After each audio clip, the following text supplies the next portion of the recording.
All right, so welcome everyone. Again, my name is Will Moss. I'm the CEO of HBCU Connect.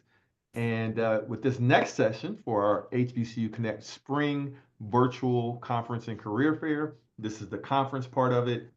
So welcome to our session on um, STEM careers, breaking barriers, and leading the way, presented by Dr. Cassandra Bazile, scientist, and Dr. Courtney Ackeifi, senior scientist at Breakthrough T1D. So, if you are all ready, I'll let you take it away. Thank you for the introduction, Will. Hi, everyone. I am super excited to be here with you today to talk about my career as a scientist, but also some of the exciting work that we're doing. Just for background, I'm currently a scientist at Breakthrough T1D, and I've been there for about 3 years. And my role at Breakthrough T1D primarily focuses on the immune system and understanding how the immune system is able to cause diseases like type 1 diabetes. I'll start with telling you my career and how I got to where I am now. So I got my bachelor's degree from Morgan State University. If there's anyone from Morgan, please drop a blue heart in the chat. I'd love to see, who's the current graduates. I mean, graduates are current students. And at Morgan State, I majored in biology, and that was my first introduction to research and understanding what research is and how it's done. This was also my first introduction to the immune system. It was at Morgan where I was in a lab that was studying HIV, and they were asking the question of how HIV affects the immune system and leads to immunosuppression. So that was a really exciting opportunity for me to be involved in research and honestly to seek opportunities to engage with professors and internships, as well as programs such as the MBRS RISE program that I was a part of, and that really propelled me to go to graduate school. So after graduating from Morgan, I still wasn't sure if I wanted to do research, and I decided to take a few gap years to first gain more experience, and secondly, to potentially publish papers to make me more competitive for grad school. So I started working as a technician at MIT, and it was at MIT that I got to see what graduate school looked like firsthand. I got to interact with graduate students as well as other senior scientists in the lab, such as postdocs and PIs, and really get my hands involved in research that was impactful as well as publishable. I published 3 papers while there, and that made me a really good candidate for graduate school. And I think, this gap year, these 3 gap years really solidified not only my desire to go to grad school, but also helped me build a network of young scientists in the field. After I was done with my 3 gap years at MIT, I was accepted to University of Miami in their microbiology and immunology PhD program. And at UM, I'm originally from Miami, so I picked a graduate school that was close to home and that had a strong immunology program. And at UM, I was introduced to autoimmune disease.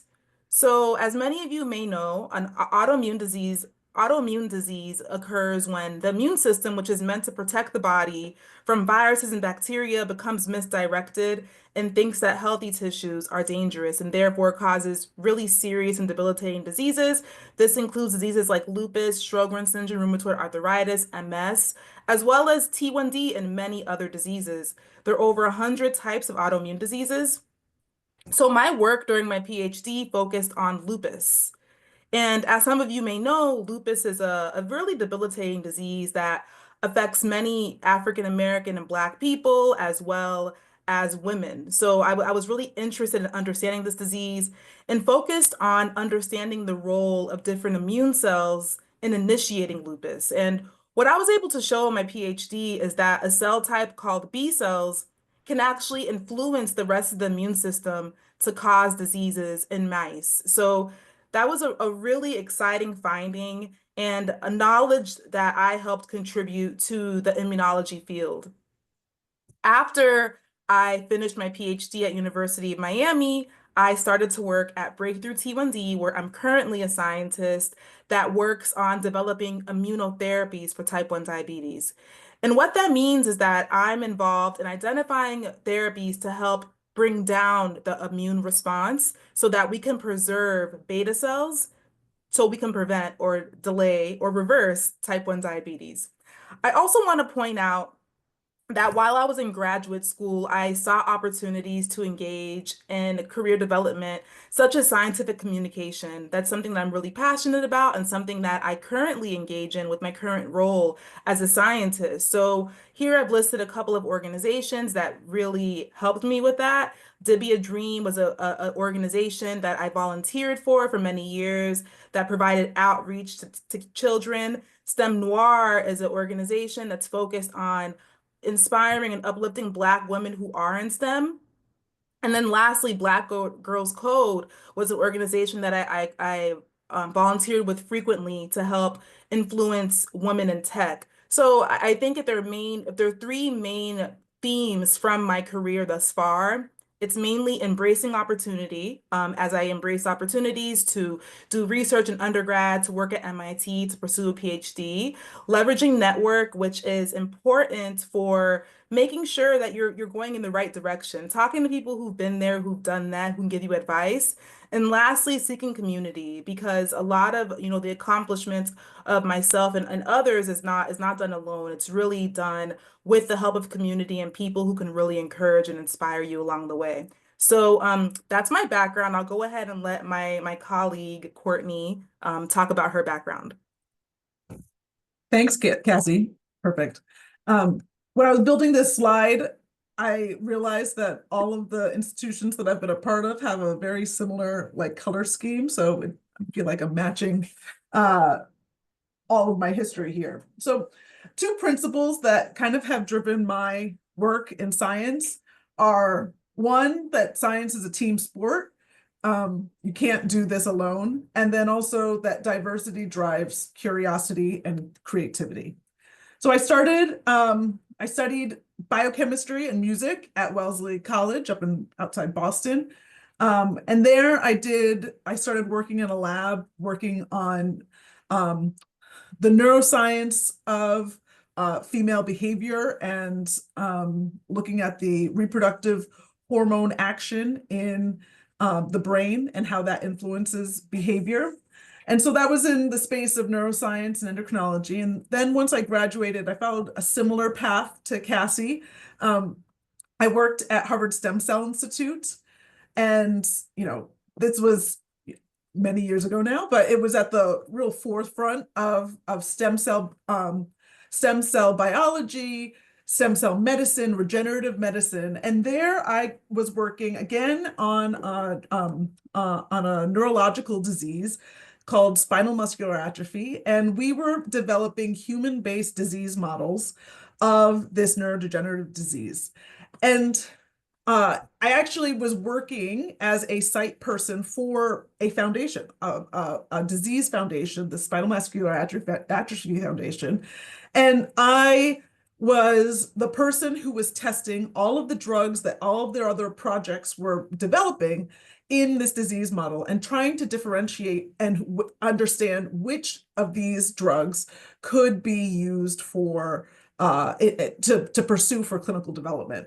And so on that team, I was a young baby scientist, but still got to participate in these impressively diverse meetings where we would have medicinal chemists, we would have stem cell biologists, we would have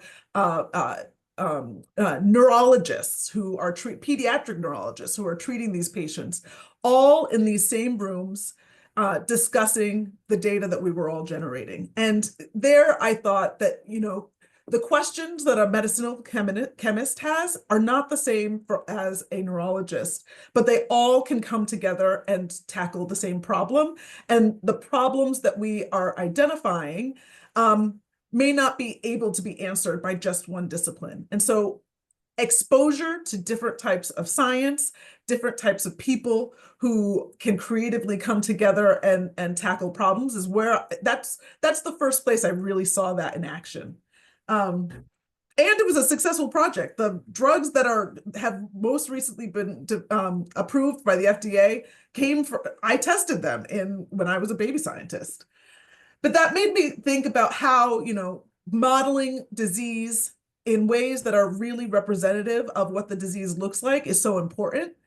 Stem cell models are one way of doing that. But then I decided to go to graduate school, and I studied biophysics and systems pharmacology. But mostly I'm not doing another disease model. I was modeling beta cell death, which beta cells, as Cassie has talked about, is kind of one of the main drivers of diabetes, to both type 1 and type 2. And the hypothesis in my work was that if we can regenerate the endocrine pancreas and the beta cells, the cells that are producing these hormones, we can reverse or slow down the progression of diabetes, both type 1 and type 2. And so my work at Icahn School of Medicine in this type 1, type 2 diabetes lab was to develop therapies that could regenerate the endocrine pancreas. And I, was able to publish papers and help see these projects. Cassie's actually helping move some of my thesis work into clinical trials, which is really exciting. But I think that there you get to see how the sausage is made, and not every graduate school is hard for sure, and there's a lot of failure, but you really learn how to persevere and take a new approach and work with teammates to be able to really tackle these problems.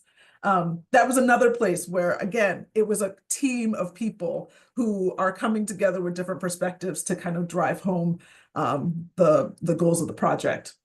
After graduate school, I went into consulting. I did a 3-year term as a strategy consultant focusing on commercialization strategy at a firm called Synapse. And there, it was interesting. I learned a lot, but I also learned that my clients were pharma and biotech, and I learned a lot about how those industries work. It was a little less science focused in my for what I wanted. And so then I transitioned to Breakthrough T1D, where I focus, I learned a lot from Synapse, and my understanding of biotech and pharma strategy really has influenced how I do my work at Breakthrough T1D. My work here is focused on bringing new companies into type 1 diabetes research and clinical development of therapies. And I'll be able to talk more about that as we go on. So Cassie, should we move on to the next slide? Next slide. Yep. So Breakthrough T1D is formerly JDRF, or the Juvenile Diabetes Research Foundation. It's the largest funder of type 1 diabetes research in the world. We fund hundreds of millions of dollars of ongoing research every year. And this organization has played a key role in nearly every major advance made in the last 50 years when it comes to diabetes drug and device development. A key thing that we worked on is the development of continuous glucose monitors, and those are now all sorts of people not with diabetes are using them all the time. We worked on driving forward the development of insulin pumps and now automated insulin delivery, where it's completely set it and forget it, or at least approaching that. We also have developed and worked with investigators to develop therapies to slow diagnosis of T1D and the progression of this disease. And we've also worked to had our hands in every tool to screen for type 1 diabetes. But this job isn't what the stereotype of what a scientist looks like. Cassie and I aren't going to the lab every day wearing our white coats and working under sterile conditions. That's not what we do. We end up really focused on managing and directing a portfolio of projects. Staff scientists at Breakthrough T1D direct our research strategy and identify the types of projects and the goals we want to accomplish with our funding dollars. That includes Yes, managing and directing individual projects, but also the entire portfolio. We get to pick the winners and losers, who gets money to do the projects they want to do and who doesn't. And really, as part of that, it's driving the direction of future research. Cassie, you want to take this? Yes. So at Breakthrough T1D, we are really involved in every aspect of the pipeline, from discovering different therapies for type 1 diabetes all the way to getting them to people that need them. So under discovery research, we fund research, as Courtney was just mentioning. We advocate for government funding. We also invest alongside for-profit funders in T1D profits, such as companies who are producing and discovering different therapies. We also advance clinical trials, which we'll talk about in a few. Some of the exciting clinical trials that me and Courtney are leading with our expertise. And we also Hey, improve what's up? prospects It's for something like We also are involved in the regulatory approval process. We make sure that the therapies that we're testing in clinical trials are actually getting FDA approved and cleared for use. Lastly, we make sure that these therapies are being covered under insurance and that they're affordable and people have choice to use the therapies that work best for them. And then lastly, we are involved in the clinical adoption of therapies. We make sure that people know how to use these therapies, that they're educated around these therapies, that doctors know that these therapies exist. And all of this work ultimately leads to better outcomes for people who have type 1 diabetes. So although our work impacts every stage of this pipeline, today we'll primarily focus on the translational development and discovery research that's happening at Breakthrough T1D, and how the work that me and Courtney do influences the projects that we move forward with. So a little more background about Breakthrough T1D's research priorities. We are focused on two primary areas of research. We're focused first on curing type 1 diabetes, and then we're focused on improving lives of people who currently have type 1 diabetes. So under our Curing Type 1 Diabetes umbrella, we have three research priorities. There's global universal screening, which is focused on identifying people who are at risk of developing type 1 diabetes. There's disease-modifying therapies, which is focused on halting, reversing, and preventing type 1 diabetes. And then there's beta cell replacement, which is focused on restoring insulin independence in people who have type 1 diabetes through implanting beta cells. So my research area is disease-modifying therapies, and I'll take you through what that means in a few slides. And Courtney's research area is improving lives, which has several different priorities that she'll talk about more in detail, and is ultimately focused on improving the lives of people who currently have type 1 diabetes. So what is type 1 diabetes? I think before we get to talk about disease-modifying therapies and how we plan to create therapies that can prevent, halt, or delay disease, it's important to understand that type 1 diabetes is an autoimmune disease where the immune system destroys beta cells, resulting in the body not being able to produce insulin and having high glucose levels. The cause of T1D is unknown. However, we know that risk of T1D can be influenced by genetic factors as well as environmental factors such as viruses. A common misconception about type 1 diabetes is that it only affects kids. However, we know that's not true. Type 1 diabetes can affect individuals at any age. And recent studies have shown 40% of people who are recently diagnosed with type 1 diabetes are actually adults. So it's important that we all are clear that no one is really safe from developing this disease. And importantly, type 1 diabetes is distinctly different from type 2 diabetes, which we all may be familiar with. And type 2 diabetes is a metabolic disorder where the pancreas produces insulin, but the body becomes resistant, therefore not being able to uptake glucose from your blood. So type 2 diabetes is not an autoimmune disease, and that's what makes it distinctly different from type 1 diabetes. The major takeaway about type 1 diabetes is that it's a very serious condition that involves constant management through, looking at your glucose levels. And having type 1 diabetes leads to higher risk of developing long-term complications of the eyes, the heart, and the kidneys. So as I mentioned previously, the work that I am involved with at Breakthrough T1D is under the Disease Modifying Therapies program. And the Disease Modifying Therapies program has two major strategies. We first want to develop therapies that stop the immune system from killing the beta cells. So this means identifying therapies that can kill, either deplete the immune cells or modulate them in a way that they don't recognize the beta cells as a threat. Secondly, we also want to develop therapies that can preserve, increase, or create beta cells. Since the beta cells have been destroyed by the immune system, we also want to help create therapies that can restore these cells. Ultimately, we believe that the combination of both of these things, creating therapies that stop the immune system with therapies that create beta cells, will ultimately lead to a functional cure for type 1 diabetes. So now I'll talk to you about a project that a clinical trial that I'm helping manage that really shows some of the expertise that I've been able to use from graduate school, but here in this role, to be more creative about ways that we can treat type 1 diabetes.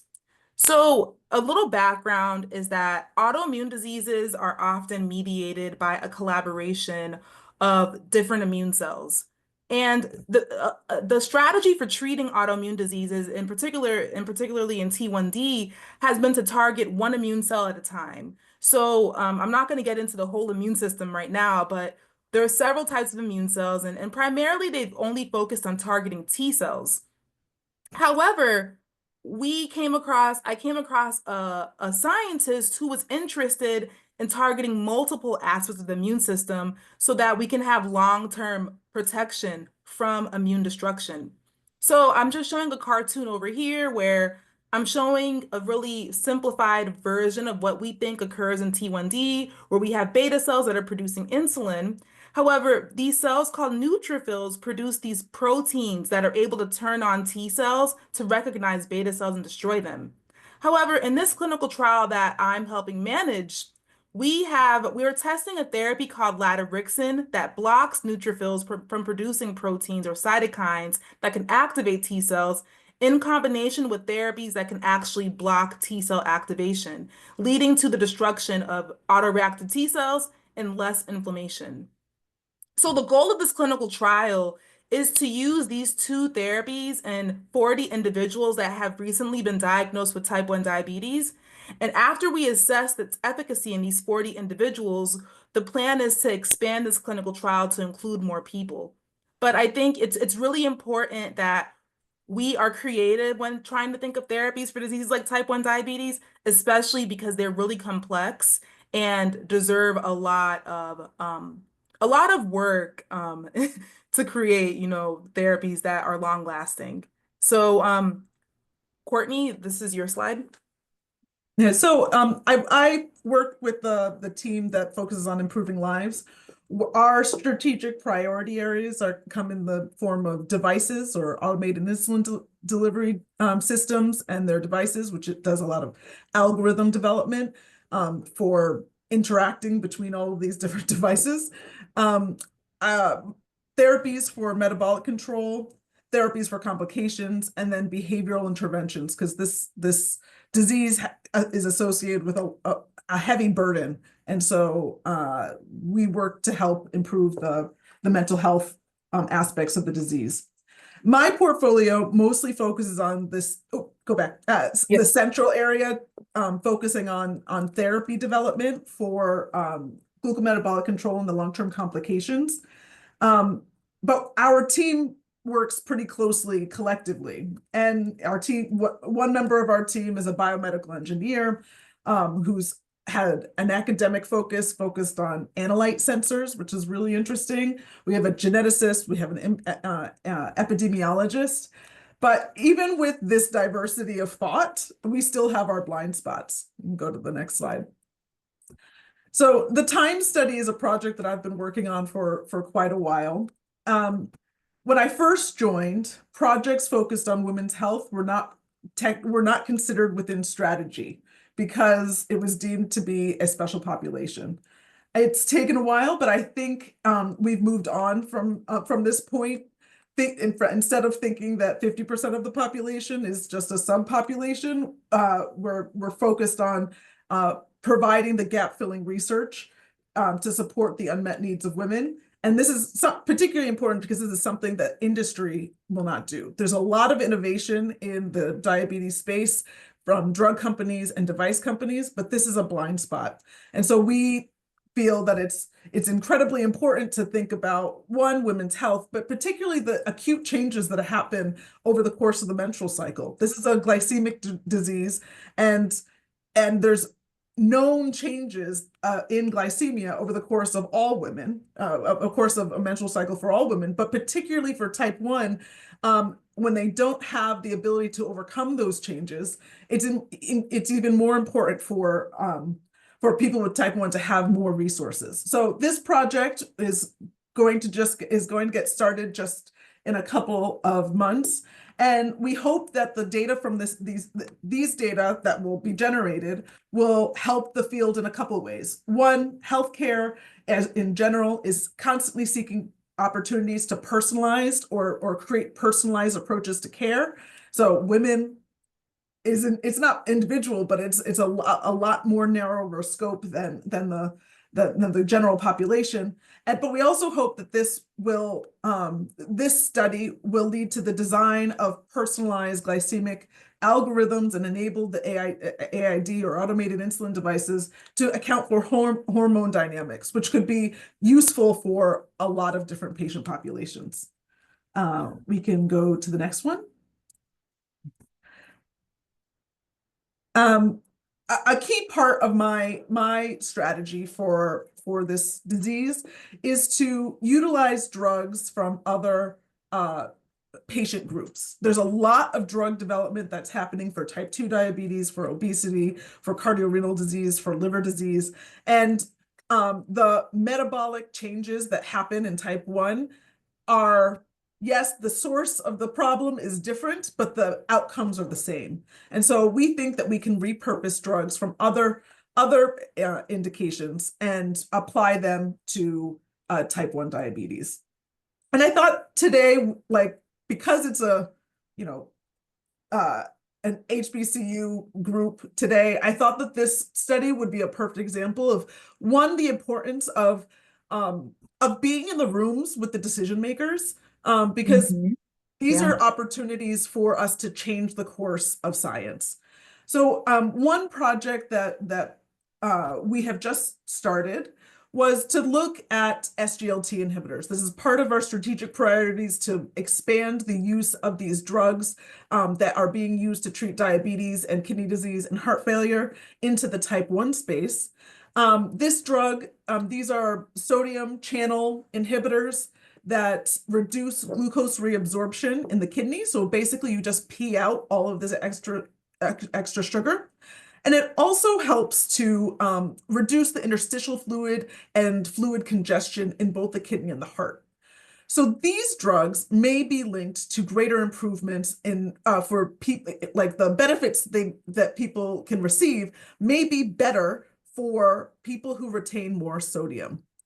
And there's a hypothesis that it's not proven, it's still under exploration, but they've demonstrated that, one, Afro-American and Afro-Caribbean people have disproportionately higher rates of hypertension. And a study done in the United States of American descendants of slaves has demonstrated that there's an association of an allele that's highly present in this population, is associated with higher sodium retention and hypertensive disease. And so the hypothesis is basically that the Middle Passage, the slave trade, has selected for individuals who have greater ability to retain sodium. And so the idea is that particularly for Afro-American and Afro-Caribbean people who are descendants of slaves, that these SGLT inhibitors may be actually have even better results and better outcomes. And so we had been exploring the use of these drugs for kidney disease. And over the course of the development of this project that was supposed to be only based in Copenhagen, Denmark, pretty homogenous population, we started talking to Janaka Karolidi, who's an endocrinologist who works in a predominantly Afro-Caribbean population in South London. And we brought him into this team to be able to do a study, the Pluto study, prevention of kidney disease, chronic kidney disease, and progression of type 1 long-term complications with the use of SGLT inhibitors, and utilizing both populations, the more homogeneous Scandinavian population of Denmark, but also the Afro-Caribbean immigrants in South London. And so I think that this is a particular, the title of our talk is Breaking Down Barriers or something like that. But I think this is one of the ways that, you have to be in the rooms in order to make change. And this job that Cassie and I get to have, we get to make real change and change the course of history and what the future of care looks like for at least this type 1 diabetes population. Yeah, absolutely. Is this the last slide, Courtney? Yeah, there's a thank you, I think.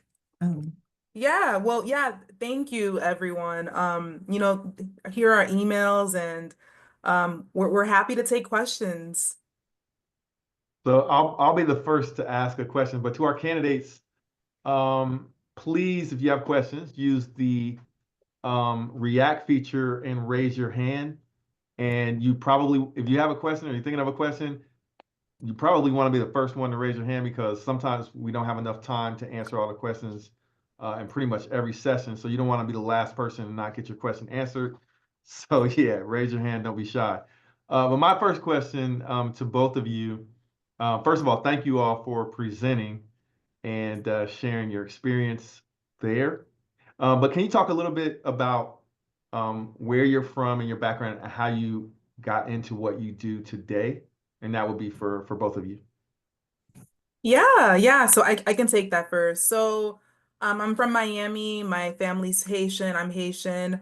And growing up, I've always had an interest in science. I think Miami was kind of perfect to breed that interest with being around nature. I was always going to the Everglades.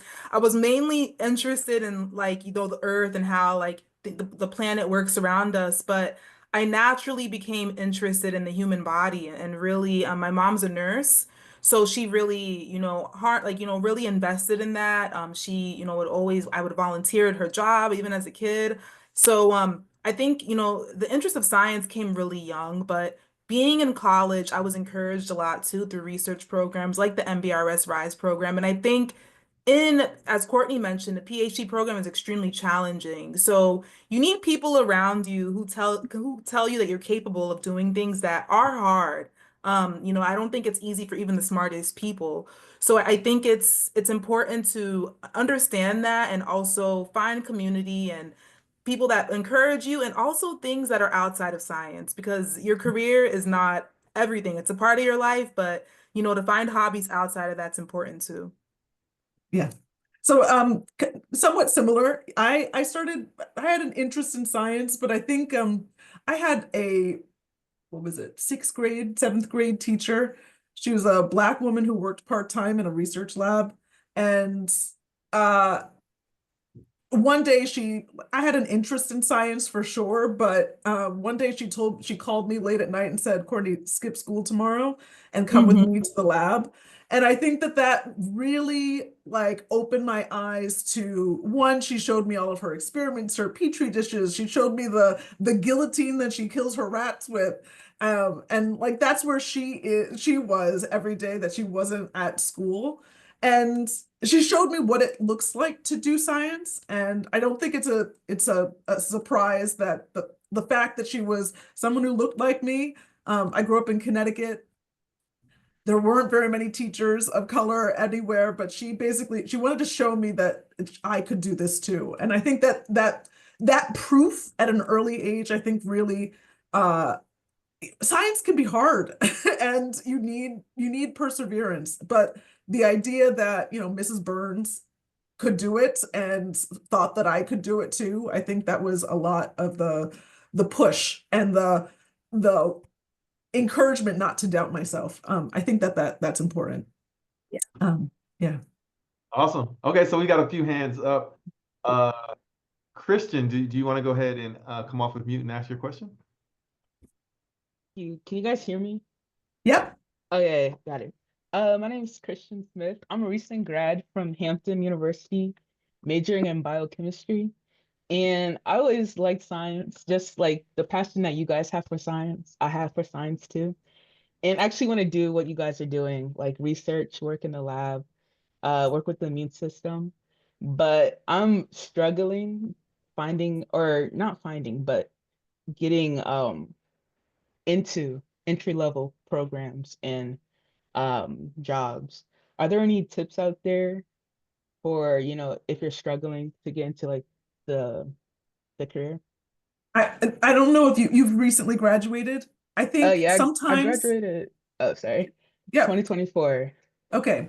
So The last year. sometimes volunteering in labs can help, Yes. at least because there's some basic things that you need to especially in in academic research, they want to make sure that you're not going to accidentally blow the place up or like mess up their crazy expensive tools. And so like exposure and confidence using the machinery simply by just exposure and can maybe shadowing somebody in the lab for a little while, that helps a lot because you also understand kind of team dynamics. Scientists can be a little funny. Yeah. Scientists can be a little funny, and just like making sure that you can jive with the community that's there and you're not going to break things. I think that's one of the biggest hurdles to entering. And so if you can provide some confidence with that, I think that can help. Yeah, I mean, I totally agree that volunteering is important just to get that research experience. I think you should also utilize your current network. You went to Hampton, you have professors that work there who taught the courses.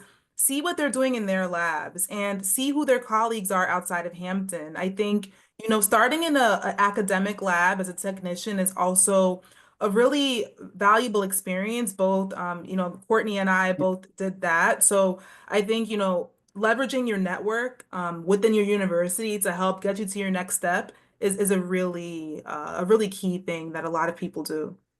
Yeah, I agree with that. Appreciate the question. Okay, we've got another person with their hand up. T. Wendell, you'd like to ask your question? Yes, good afternoon, ladies, and thank you for your presentation. This was very, very helpful, and I kind of dropped my email in the chat just for the networking portion and just to become a part of this, because having a parent that just passed away suddenly from a well, still trying to figure that part out. So just let me say, for the sake of time, I've done some work with Walter Reed Research Institute, which provides, a lot of vaccine researchers. I've also supported a lot of subject matter experts during my contracting career. So I just enjoy research and science as a whole, learning, especially when it comes to, I'm also like a health guru. So I just wanted to ask you all, if you're trying to, I'm an IT professional. So if I'm trying to transition over into more of a research field or to develop more skills, could you give me some insight? Or you can send it to me in an email, some links or some resources where I can, because I think that I work best independently, although I've worked on a host of projects. I've been so blessed to have been around some really cool, smart people, especially when I went into the research institute. I worked next to scientists that were they were also during COVID, they were testing the COVID vaccines. So I met a lot of scientists that worked in the Army, and I just, you start when you're working with people, you're going to automatically network. So I just think that this session was very helpful. Also, I wanted to ask you about the research part when you said more Caribbean or islander people were more susceptible. Were you saying they were more subjective to diabetes, or I kind of was trying to multitask. I apologize. So that part is very interesting to me I because can touch on that a little bit. Okay, so sorry. The idea is just is that the Middle Passage was grueling, and not all people who left the shores of Africa made it. And the idea is, evolution, we are constantly evolving, and oftentimes there's selective pressure. And the Middle Passage is another instance of selective pressure, where people who were able to withstand or increase their ability to retain sodium and salt from salt water were able to survive and weren't essentially poisoned from the elements as much as other people. So the population of Black people in the New World, the Americas, is somewhat different from the people who were left back in Africa. Okay, I find that point very interesting. And how do we avoid? How can we avoid that? Like, what can we do? Well, I think that the idea of this project is actually there are people in the New World where it's collective that in America, in the Americas, hypertension is a big problem, and we need to be more cautious of foods that drive hypertension. But also making sure that people are treating their blood pressure conditions early and often, and consistently treating those. There's a higher risk profile for Black people in the Americas, more than the general population. I think we have some time for a couple more questions. Yep. T. Wendell. There you go. Great. Hello. Thank you all for your presentations. So my degree is in genetics, and I actually have narcolepsy, with cataplexy. And so I was curious, because in my research into my own condition, autoimmune condition, right, partially genetic, I learned that narcolepsy, the alleles that are associated with narcolepsy are mutually exclusive with type 1 diabetes. And so like you can only inherit one or the other. And so because I thought it was very interesting that narcolepsy is present in every population around the world, and we're talking about evolution, it seemed like there's be some kind of adaptive advantage, but on the surface, narcolepsy doesn't seem to be advantageous, right? But then learning that there's a genetic protection of sorts, like if you get the alleles that predispose you to narcolepsy, you cannot inherit type 1. If one parent had type 1 diabetes and the other one had the narcolepsy alleles, you can only get one or the other. And it's more beneficial to inherit the narcolepsy alleles because you're not guaranteed to develop narcolepsy. And even if you do, it is not lethal in the way that type 1 diabetes is. Interesting. And so I was wondering if in any of your research, there has been like gene therapy or any kind of other types of therapies that were looked into specifically with the narcolepsy related alleles. I think that would be an interesting focus. Yeah. I can take a shot at this one. So the genetic predispositions we see for type 1 diabetes mainly tend to be within the immune system. There are certain proteins that the immune system expresses that leads to more stability to autoimmune disease. We haven't seen a connection with narcolepsy, but that's something I can look into. That's a very interesting finding. And in terms of gene therapy, we do have projects that are focused on gene therapy, essentially engineering of beta cells so that they can withstand autoimmune disease, or even the engineering of immune cells to make them less able to attack the beta cells. So those are the two main strategies we have for gene therapy. But thank you for the information about narcolepsy. I can definitely look into that. Okay, so we got about time for one more question. Walter, did you want to ask your question quickly? Yes, thank you for that, Mr. Moss.